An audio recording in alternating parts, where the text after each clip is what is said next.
মানুষের তৈরি প্রযুক্তি যা একসময় আমাদের জীবনকে সহজ করার জন্য তৈরি হয়েছিল, আজ সেটাই অনেক সময় আমাদের জীবনের জন্য হুমকি হয়ে দাঁড়াচ্ছে।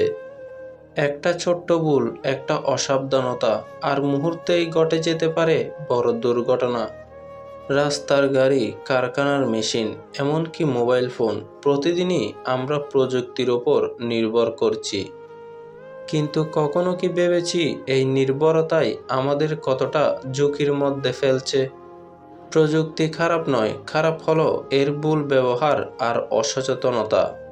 আমরা যদি সচেতন না হই, তাহলে এই উন্নত প্রযুক্তি হয়ে উঠতে পারে আমাদের ধ্বংসের কারণ। তাই সময় থাকতে সতর্ক হন, প্রযুক্তিকে ব্যবহার করুন, কিন্তু প্রযুক্তির দাস হয়ে নয়। কারণ জীবন একটাই, আর সেটা কোনো প্রযুক্তির চেয়ে অনেক বেশি মূল্যবান। প্রযুক্তি আপনাকে বাঁচাতে পারে, আবার আপনার জীবনও নিতে পারে।